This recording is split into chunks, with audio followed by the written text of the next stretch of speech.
Maligayang araw sa ating lahat at welcome back na naman dito sa aking munting channel. Panibagong araw, panibagong video na naman tayo. Sa araw na ito ay may ituturo ako sa inyo na simpleng gabay at simpleng pamamaraan. At kung baguhan ka sa channel na ito, ay huwag kalimutang mag-subscribe at i-click ang notification bell para lagi kayong updated sa mga bago kong videos na i-upload. Hindi ka na ba pinapansin ng taong mahal mo at iniwan ka lang niya bigla at hindi na siya nagpaparamdam sa iyo? Gawin mo ang spell na ito para babalik siya sa iyo agad-agad ang taong mahal mo na nang iwan sa iyo. At mas lalo ka pa niyang mamahalin higit pa sa kanyang buhay at hindi ka na niya kayang iiwan magpakailanman.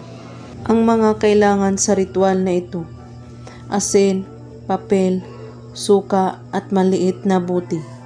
Isulat mo sa papel ang pangalan at apelyido niya ng 7 beses. At pagkatapos, i-roll mo ang papel hanggat ito ay maliit at ilagay mo ito sa maliit na buti. At lagyan mo ito ng kaunting asin at lagyan mo rin ito ng suka. Hawakan mo ang buti at ipikit mo ang dalawang mong mata at sabihin mo, sa pamamagitan nito, babalik sa akin ang taong mahal ko. 5 times mo ito ulit-ulitin sa pagbanggit.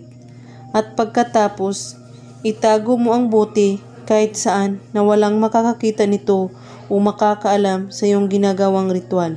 Gawin ito kahit anong oras at araw, basta't buo ang inyong paniniwala at walang ibang iniisip at pagdududa. At kung may katanungan po kayo ay magko-comment lang po sa ibaba. Maraming salamat sa panonood. May God bless us all.